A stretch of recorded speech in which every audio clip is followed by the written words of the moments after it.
And we're live. Yeah.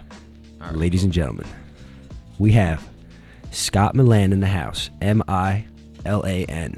Two L's. Double Lan. What's up, Westchester Scotty? native. Big dog Steve over here. What's up? Guest 2. And your host, Good Time Greg. So today's lesson, we want to really branch out off the beaten path, so to speak. Ain't that right, Scott? Yes, sir. See, people, they're so used to all these conventional workout techniques.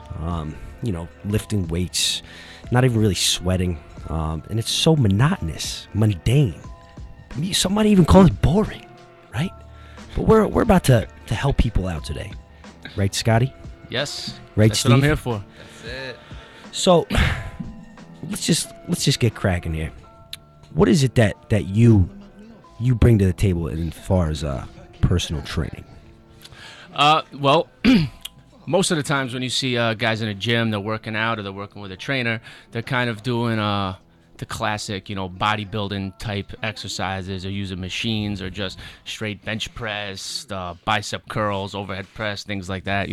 Working on different muscles in their body, which is all great. If you're looking for a certain result. But what I try to do is think of when we were in physical education, when we were kids, in middle school and high school, or what physical education was supposed to be, not sitting on the bench and taking a D for the day because you didn't feel like feel like doing anything, not like that. Life. What physical education is supposed to be, I like doing that, but with adults. I feel like a lot of people, I'd say most people, don't use their bodies in a way that it was meant to be used. Right? We're meant to be strong and fast and agile and live really physical kind of lives. And everything we kind of do nowadays takes us in the opposite direction. Right. Tablets, computers, Exactly. video games. Every piece of technology just picks up the slack so that you could be more weak and lazy. And Physically weak. Yeah, I think Exactly. you guys are describing me to a T right now because We don't discriminate though, Steve. Stay home, play some video We still games. love you. that's all good. That's all good. But there's nothing wrong with going outside Oh yeah. in a playground, running around, playing baseball with your friends, or basketball, or football, whatever you want.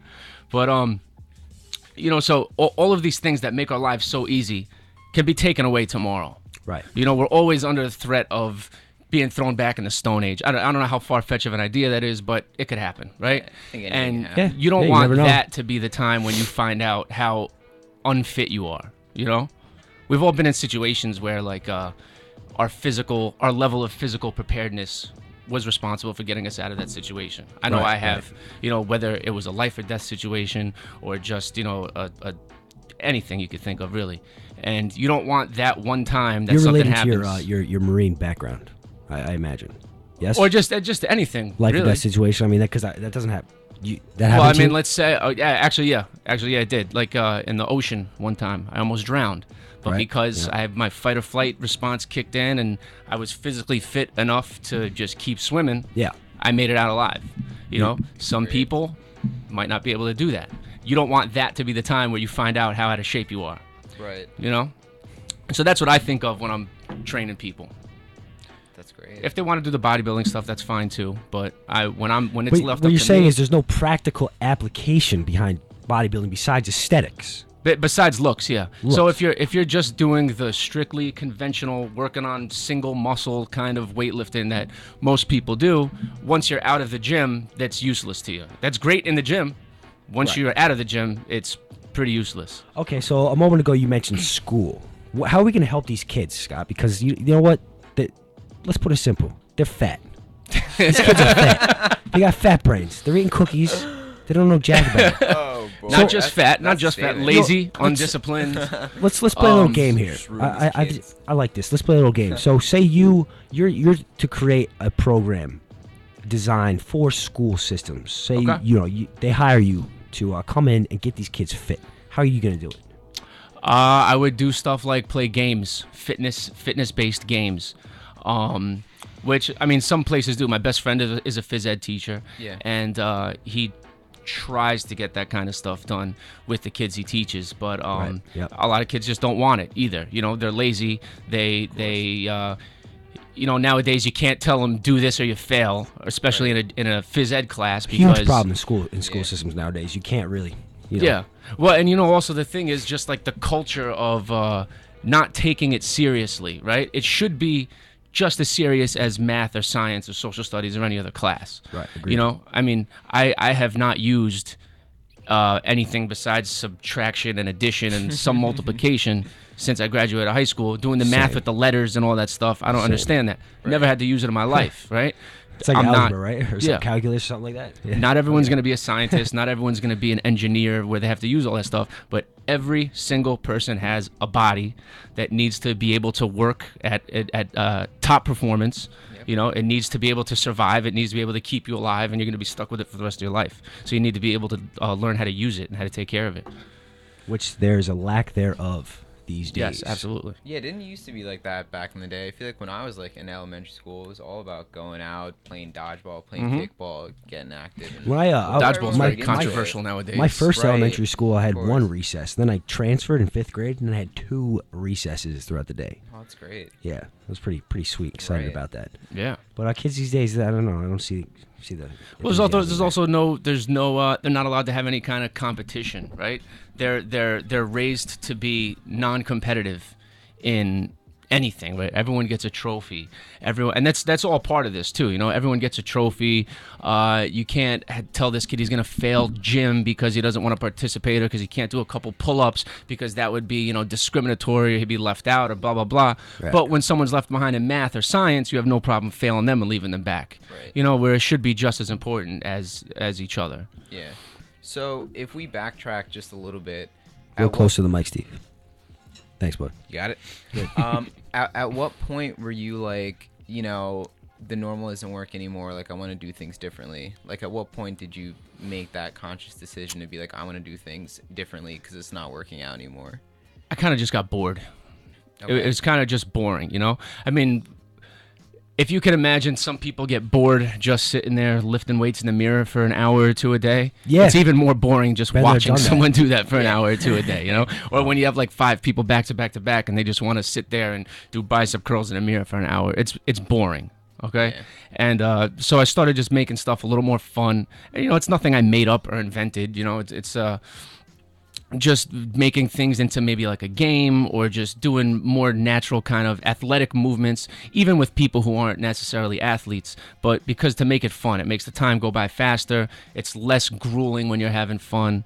And so that's what kind of where I started from, is just trying to make it fun. And then as I got a little more educated and went to school for all this stuff and got more certifications and continuing education and stuff like that, then I realized that, there really is a point to this. And, Right. it's really kind of directly related to like the human animal and survival Yeah.